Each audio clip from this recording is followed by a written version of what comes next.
కడప జిల్లా సిద్ధవటం మండలంలో మాధవరం 1వ గ్రామంలోని ఎస్కేఆర్ నగర్లో రాజంపేట తెలుగుదేశం పార్టీ ఇన్ఛార్జ్ సుగావాసి బాలసుబ్రహ్మణ్యం శ్రీ భద్రావతి భావనారాయణ చేనేత నూతన సొసైటీ కార్యాలయాన్ని ప్రారంభించారు.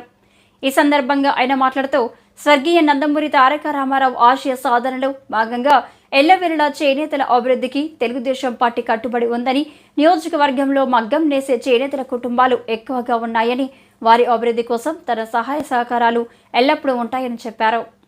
తెలుగుదేశం పార్టీని స్థాపించి బడుగు వర్గాలకు, బలహీన వర్గాలకు చేయూతనిచ్చేదానికి ఆ రోజుల్లో చైతన్యం ఏదైతే రగిలిచ్చినారో అది ఈ రోజు వరకు కూడా తెలుగుదేశం ప్రభుత్వం హయాంలో ఆ చైతన్యం రగులుతానే ఉంది. ఇంకా భవిష్యత్తులో కూడా రగులుతూనే ఉంటుంది. ఆ చైతన్యంలో భాగంగానే ఈరోజు చేనేత కార్మికులకు గతంలో ఎప్పుడూ లేని విధంగా రాజంపేట అసెంబ్లీ నియోజకవర్గంలో 5 చేనేత సహకార సంఘాలు స్థాపించడం, దాదాపుగా 1000 మందికి నేరుగా 2000 మందికి ఇండైరెక్ట్గా ఫలం చేకూర్చే ఈ యొక్క సొసైటీలు చేనేత కార్మికులకు ఎంతో భవిష్యత్తులో ఉపయోగపడి చేనేత రంగాన్ని ఈ రాజంపేట అసెంబ్లీ నియోజకవర్గంలో అభివృద్ధి చెందేదానికి ఎంతగానో దోహదపడతాయని, తెలుగుదేశం ప్రభుత్వం దీనికి కట్టుబడి ఉంటుందని ఈ సందర్భంగా చేనేత కార్మికులందరికీ నేను మనస్ఫూర్తిగా శుభాభినందనలు తెలియజేసుకుంటూ, వాళ్ళు ఎంతగానో భవిష్యత్తులో అభివృద్ధి చెందాలని ఆకాంక్షిస్తూ వాళ్ళ అభివృద్ధిలో భాగస్వామిగా నేను ఎప్పుడూ వాళ్లకు తోడుగా ఉంటానని ఈ సందర్భంగా అందరికీ సవినయంగా విన్నవించుకుంటున్నాను. నమస్కారం.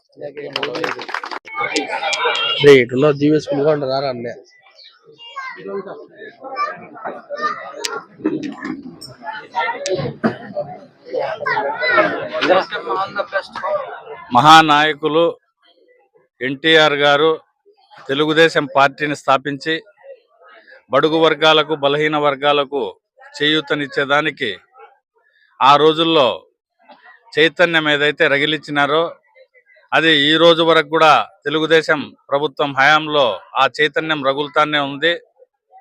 ఇంకా భవిష్యత్తులో కూడా రగులుతూనే ఉంటుంది.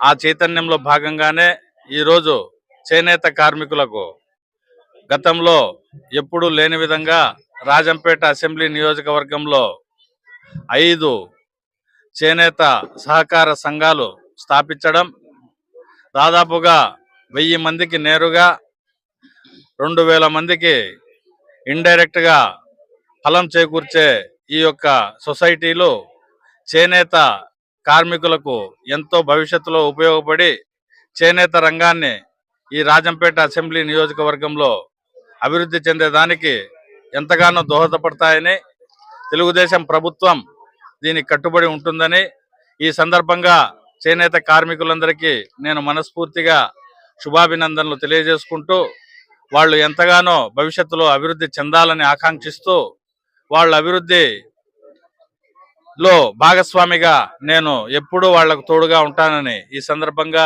అందరికీ సవినయంగా విన్నవించుకుంటున్నాను. నమస్కారం.